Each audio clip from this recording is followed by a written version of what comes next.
সম্মানিত ওলামায়ে কেরাম, সম্মানিত সুধী মণ্ডলী, প্রিয় শিক্ষার্থীবৃন্দ এবং সাংবাদিক বন্ধুগণ, আসসালামু আলাইকুম ওয়া রাহমাতুল্লাহি ওয়া বারাকাতুহু।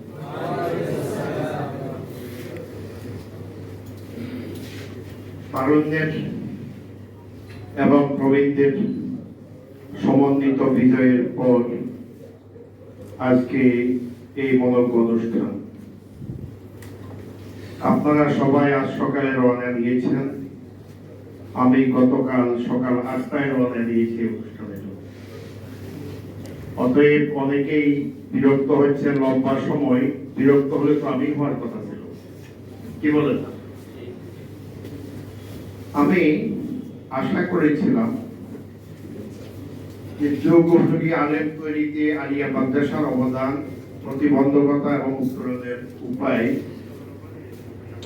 আমরা এখানে যারা উপস্থিত আমাদের প্রিয় শিক্ষার্থীদেরকে ব্লেম করে যাচ্ছিলাম, তারা রীতিমতো ক্লাস করে না, আন্তরিক নয়, আলেম হচ্ছে না, এই ব্লেম গুলো কিন্তু আমরা করছিলাম। কিন্তু একবারও কি আমরা তাদের কোনো বক্তব্য শুনেছি? আমার মনে হয় এই সেমিনারটা যদি ইন্টারেক্টিভ হতো, যে আমরা বলবো তারা শুনবে, তারা বলবে আমরা শুনবো, তাহলে আমরা বুঝতে পারতাম মূল গলতটা কোথায়। এই জন্য আমি পরামর্শ দিব, আগামীতে প্রতিটি বিভাগীয় শহরে সেমিনার নয়, একটি করে ওয়ার্কশপ, সেখানে পর্যালোচনা হবে, শিক্ষার্থীরা থাকবে, তাদের গার্জিয়ান থাকবে, শিক্ষাবিদ থাকবে, আলেম থাকবে, শিক্ষক থাকবে, 5 ধরনের স্টেক হোল্ডারদেরকে নিয়ে যদি আমরা ডে লং প্রোগ্রাম করতে পারি, একটি পয়েন্টে পর্যালোচনা করতে পারি, সেই পর্যালোচনাগুলোকে আমরা সামারাইজ করে প্রাথমিক গণশিক্ষা এবং শিক্ষা মন্ত্রণালয়কে ট্র্যাক করে এই মাদ্রাসা শিক্ষার আন্দোলনের সাথে যুক্ত যুবক এবং শিক্ষক সমাজকে একত্রিত করে যদি আমরা একটি জাতীয় সেমিনার করে প্রস্তাব পেশ করতে পারি, আমার মনে হচ্ছে এটি অত্যন্ত ফলপ্রসূ হবে। নতুবা আমরা এখানে কিছু আবেগ সৃষ্টি করলাম, মারহাবা বলল সবাই, মারহাবার মধ্যেই থেকে যাবে, কার্যকর কিছু হবে বলে আমি মনে করি না। এটি হলো আমার প্রথম বক্তব্য। মাদ্রাসা শিক্ষা নিয়ে যে হতাশা ব্যক্ত করা হয়, আশার বাণী শোনানো হয়, এটি যুগ যুগ ধরে ছিল। আল্লামা আবু আমর আল বাহিলি তিনি বহু আগে, 1000 বছর আগে বলছিলেন, আইয়ুহাল কাউমুল্লাযী ফিল মাদ্রাসা কুল্লু মা হাসালতুমুহু ওয়াসওয়াসা। এটি তো অনেক আগেই বলেছেন। ফারসি শায়ের আল্লামা রুমি যুগে বলা হয়েছে, ইলমে রাসমি সালবাসান কিলা ইস্তাকাল নাই তুরাজু কাইফিয়াত হাসিল নাহাল তু নাদানি জুজ ইয়াজুজু লা ইয়াজুজ কুতু নাদানি কাবুলি ইয়াজুজ। এগুলো তো অনেক আগেই বলা হয়েছে। অতএব হতাশা যেমন আছে, আশার বাণীও আমাদের কাছে আছে।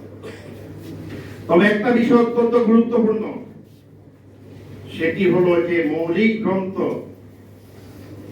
এবং আধুনিকতার সংমিশ্রণ, আল-জামু বাইনাল আসওয়াল ওয়াল মুআশারা, এটি অত্যন্ত গুরুত্বপূর্ণ। বারবার অনেকে বলছিলেন যে আমাদেরকে ক্লাসিক্যাল কিতাবগুলো পড়াইতে হবে, আবার কেউ বলছেন আধুনিকতা।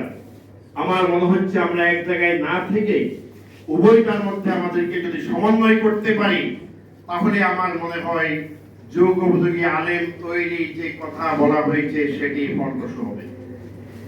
কারণ কিতাব ছাড়া আলেম হয় না। আমাদের মুহাদ্দিস সাহেব বলেছেন, ইন্নাল্লাহা লা ইয়াকবিদুল ইলমা ইয়ান্তাযিরু মিনাল ইবাদ। এরপরের লাইন বলা হয়েছে, ওয়ালাকিন ইয়াকবিদু ইলমা বিকাদরিল উলামা। মোল্লা আলী কারীর কিতাব খুলে দেখেন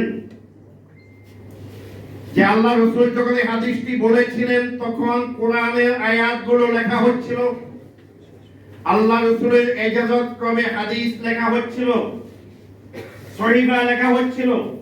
তাহলে এই কোরআনের নুসখা মাসহাব এবং সহিফায়ে সাদিকা সহিফায়ে আলীর মতো কিতাব থাকার পরেও মুহাম্মদুর রাসূলুল্লাহ সাল্লাল্লাহু আলাইহি ওয়াসাল্লাম কেন বললেন যে ওয়ালাকিন ইয়াকুযু ইলমা বিকদরিল উলামা হাত্তা ইযা লাম ইবকা আলিমান ইত্তাখাযান নাসুল উসাল জুহালা, কেন বললেন?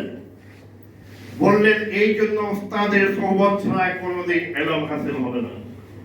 কিতাব পড়তে পারবেন, কোরআন যদি আপনি পড়েন তাহলে মোল্লা আলী কারীর ভাষায় আপনি হবেন মাসহাবি, আর যদি হাদিস পড়েন উস্তাদ ছাড়া তাহলে আপনি হবেন সাহিবি, আলেম হবেন না।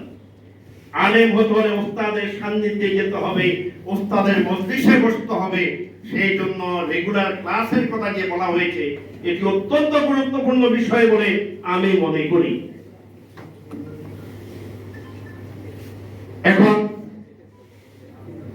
আমরা যদি এই মাদ্রাসা শিক্ষাকে আধুনিকায়ন করতে চাই, আপনারা অনেকেই জানেন এই মাদ্রাসা এডুকেশনের সাথে আমার সম্পর্ক অনেক পুরাতন। যখন সরকার এই কারিকুলাম ডেভেলপমেন্টের জন্য একটা টেকনিক্যাল কমিটি গঠন করেছিল, আব্দুল মান্নান কি জানি, এরপরে মওদুদ আহমেদ এবং মান্নান ভূঁইয়া সাহেব, মওদুদ আহমদ সাহেব এবং মাওলানা নিজামী সাহেব, তিনজনের নিয়ে একটি টেকনিক্যাল কমিটি গঠন করা হয়েছিল। সেই টেকনিক্যাল কমিটি এক্সপার্ট হিসেবে আমাকে ডাকা হয়েছিল। এর পরবর্তীতে আমরা প্রথম যে সিলেবাসটি করেছিলাম ইসলামী বিশ্ববিদ্যালয় থেকে 2007 সালে, দেখেন সেই সিলেবাস আর আজকের সিলেবাস অনেক তফাৎ। ওই সিলেবাসটা আপনারা খুলে দেখুন, পর্যালোচনা করুন। আমরা সিলেবাসটা এগুলোর সাথে আমি সরাসরি যুক্ত ছিলাম। তাই যে কথাটি বলা হয়েছে যে মাদ্রাসাকে আধুনিকায়নের যে ধারা এবং এটি ইসলামকে যে বিদায়ী ধারা, এটি কিন্তু আমরা আলেমরাই করেছি, এটি শিক্ষা বিভাগের লোকেরা করে নাই। এই দায়িত্ব আমাদেরকে নিতে হবে। তবে আমরা কেন করেছি, এর পিছনে দর্শন কি?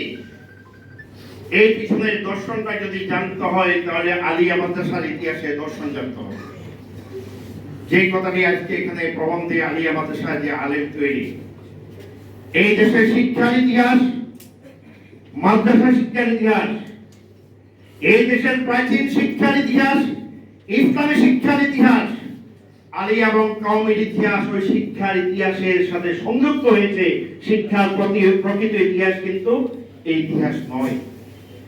এবং এই ইতিহাসের মাধ্যমে আমি আজকে একটা আমার পোস্ট আছে যে 26 জন ইংরেজ প্রথম দিকে মাদ্রাসা আলিয়া প্রিন্সিপাল ছিল, সেই ইংরেজদের তত্ত্বাবধানে পরিচালিত মাদ্রাসাগুলো থেকে আল্লামা বের হয়েছে। আর এখন প্রত্যেকটি মাদ্রাসার প্রিন্সিপাল আল্লামা, মুন্সি মৌলভী বের হয় না। এটি অত্যন্ত গুরুত্বপূর্ণ বিষয়। তাহলে আমরা কোথায় গলতটা করলাম?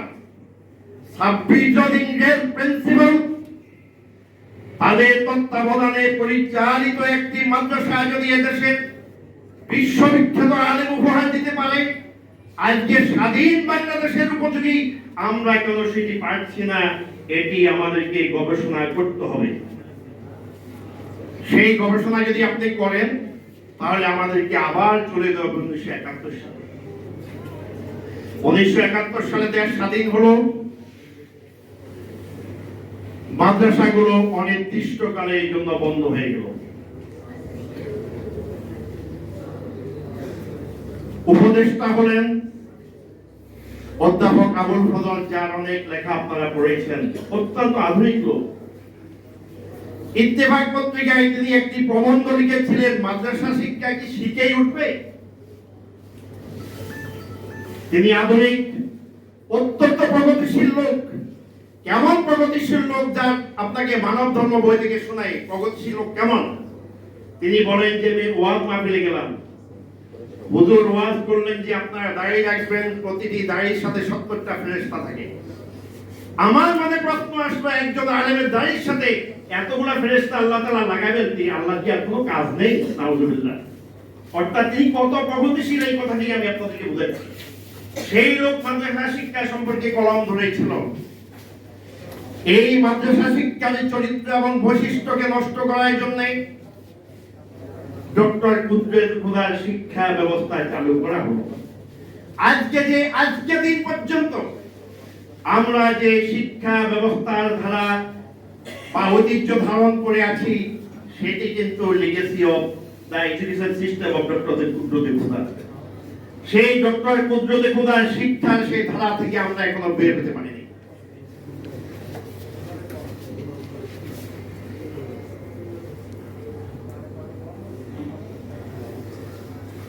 সেই ডক্টর কুদরত খুদার শিক্ষা ব্যবস্থা সেটি আমাদেরকে রাশিয়ার এবং ভারতীয় শিক্ষা ব্যবস্থার আদলে একটি শিক্ষা উপহার দিয়েছে। কিন্তু ডক্টর কুদরত খুদা এই কথা মনে রাখা দরকার ছিল, বিশ্বের মধ্যে প্রাচীন এবং বড় বড় অনেকগুলো ইসলামী শিক্ষা প্রতিষ্ঠান রয়েছে ভারতে। দেওবন্দ বলেন, সাহারানপুর বলেন, আলিগড় মুসলিম ইউনিভার্সিটি বলেন, এইভাবে বড় বড় প্রতিষ্ঠানগুলো কিন্তু সেই সেকুলার ভারতে সেই জিনিসটি তিনি চিন্তা করেন নাই যে বাংলাদেশের জন্য আমরা যে প্রতিষ্ঠানগুলো করব বড় ইসলামিক, সেই জিনিসটা থেকে তিনি বিচ্যুত হয়েছেন। আর সবচেয়ে বড় যে জিনিসটি হলো সেটি হলো যে আমাদের কারিকুলামের মধ্যে এমন সব বিষয় ঢুকালেন যেটি আমাদের আদর্শ নাগরিক হওয়ার পথে বিশাল অন্তরায় বলে আমি মনে করি।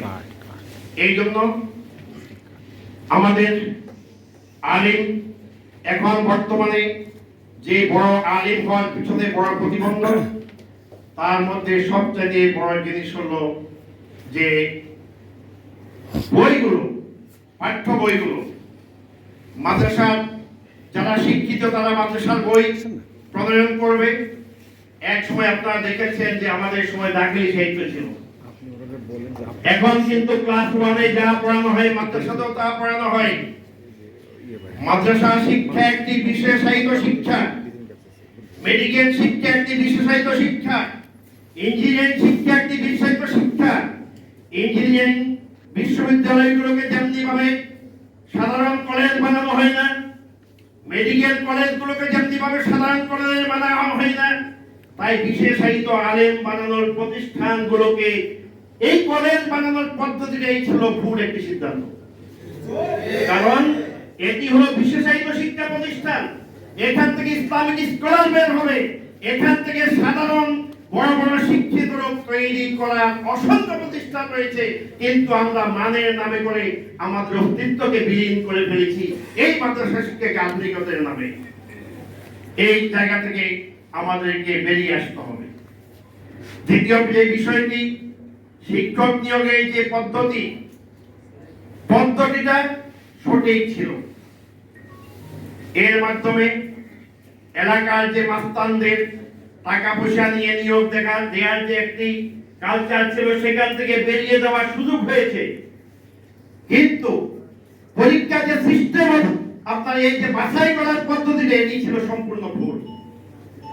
কারণ মাদ্রাসাতে আপনি শিক্ষক নিয়োগ দিবেন, মাদ্রাসাতে শিক্ষক নিয়োগ দিতে হলে মাদ্রাসা শিক্ষায় সে এক্সপার্ট কিনা, আরবি এক্সপার্ট কিনা, কোরআন এক্সপার্ট কিনা, হাদিস এক্সপার্ট কিনা, এই বিষয়গুলো পরীক্ষা নিরীক্ষা না করে প্রাথমিক বাছাইয়ে বিশাল সংখ্যক আলেমকে ধরিয়ে দেওয়া হয়েছে যারা এখানে শিক্ষকতার যোগ্যতা রাখেন, কিন্তু পরীক্ষার জায়গায় করে তারা পড়ে গেছে। আমরা যারা এক সময় পড়াশোনা করেছি, এই জেলায় কলেজ ছিল না, দেওবন্দের শিক্ষক ছিলেন, হাটালের মাদ্রাসা থেকে পাশ করা শিক্ষক ছিলেন, আমরাও শিক্ষক ছিলাম। আমি কওমি মাদ্রাসায় শিক্ষকতা করেছি, সরকারি মাদ্রাসায় মুহাদ্দিস ছিলাম, সরকারি মাদ্রাসায় প্রিন্সিপাল ছিলাম। এখানে সবাই পরিচয় করেছে আমি চিটাগাং ইউনিভার্সিটির প্রফেসর, মানে হলো মাদ্রাসার সাথে সম্ভবত আমার সম্পর্ক খুব কম। মনে হয় এখানে যারা আছেন তার থেকে আমারও সম্পর্ক মাদ্রাসার সাথে কোনো অংশে কম নয়। এখন এই যে একটি ধারাকে উপেক্ষা করার ফলে ক্ষতি কি হলো? একদিকে জাতি যোগ্য আলেম তৈরির ক্ষেত্রে তারা প্রতিবন্ধকতা সৃষ্টি হলো, দ্বিতীয় ক্ষতি হলো কওমি এবং সরকারি মাদ্রাসার শিক্ষকরা একই টেবিলে বসে আলোচনার সুযোগ পাওয়ার কারণে তাদের মধ্যে বিবাদ এবং দূরত্ব ওখানে দূর হয়ে যেত। অথচ এখন এই যে বিভেদের দেওয়াল সৃষ্টি হয়েছে, এই প্রতিবন্ধকতা সৃষ্টির কারণে আমার মনে হয় এটিও ঠিক নয়। এরপরে সবচেয়ে বড় সমস্যা হলো যে প্রতিটি উপজেলা এবং জেলাতে অসংখ্য বিএড কলেজ আছে, শিক্ষক প্রশিক্ষণ কেন্দ্র রয়েছে, মাদ্রাসা শিক্ষকদের জন্য এই ধরনের শিক্ষক প্রশিক্ষণের কোন ধরনের ডিগ্রি চালু হয়নি, যেটি চালু হয়েছে শর্ট টার্মের কিছু কোর্স চালু হয়েছে অথবা প্রশিক্ষণ কোর্স চালু হয়েছে। আমার মনে হয় এই বিষয়গুলোর দিকেও আপনাদেরকে দৃষ্টি দিতে হবে। এবং একটু আগে মাইসলার মহোদয় আমার অত্যন্ত ঘনিষ্ঠ, আমরা তার উপর জোর করেছি, আপনাদেরকে জানেন না, আমরা জোর করে তাকে ভাইস চ্যান্সেলর বানিয়েছি। কারণ আমাদের মতো লোকেরা যেহেতু ওখানে গিয়ে পারবো না, ইয়াং লোকের দরকার, আমরা তাকে জোর করেছি। তিনি সর্বশেষ মুহূর্ত পর্যন্ত বলেছেন, স্যার আপনাদের আমি কেন? আমি বললাম নো, ইয়াং লোকের দরকার, কারণ কিছু কাজ করতে হবে। এখানে আমাদের আল্লামা জয়নাল সাহেব আসার আগে আমি মনে করছিলাম যে আমি হলাম সিনিয়র মোস্ট বয়সের দিক থেকে, 64 বছর বয়স। এখন উনি আসার পরে এটা মনসুখ হয়ে গেছে, এটা মনসুখ হয়ে গেছে, উনি বয়স্ক এখন আমার থেকেও।